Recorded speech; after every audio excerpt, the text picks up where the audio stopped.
პირველი მარტიდან კომპაქტურ ჩასახლებებში მცხოვრები დევნილები კომუნალურ გადასახადებზე სუბსიდიას აღარ მიიღებენ. დევნილთა სამინისტროსგან გავრცელებული ინფორმაციით პირველი მარტიდან აღნიშნული სახით დასახლებული დევნილების შემწეობა 22-დან 45 ლარამდე იზრდება და ისინი კომუნალური გადასახადის დაფარვას თავად შეძლებენ. აღნიშნულ ინფორმაციას თელავში სოხუმის ქუჩაზე მცხოვრები აფხაზეთიდან დევნილები ეხმაურებიან და აცხადებენ, რომ აღნიშნულ გადასახადებს სრული დაფარვით 4 წელია უკვე რაც თავად ეხდიან. განსახლებისა და ლტოლვილთა სამინისტროს ინფორმაციით კომპაქტურად ჩასახლებული დევნილების კომუნალური დანახარჯის დასაფარად სახელმწიფო ყოველწლიურად დაახლოებით 11 მილიონ ლარს იხდიდა. რაც აქეთ გადმოვედით მის მერე თორემ მანემდის იქ იყო. ტურბაზაში როცა ცხოვრობდით, მაშინ ისინი იხდიდნენ. რაც აქეთ გადმოვედით ჩვენ 4 წელია უკვე, მის მერე ჩვენ მიხდით ყველაფერს.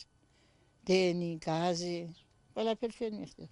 უწყარს არ ვიხდით მარტო, რა ვიცი, ჯერჯერა გიწევდა. დენი რასაც წვავს ის მრიცხველი მოგდის ქვითრები და ჩვეულებრივად ვიხდით იმ თანგას.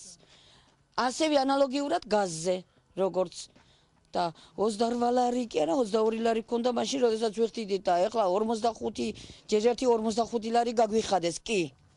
ეს თანხა. თუ იქნება ისიც არ გვჯერა კიდევს.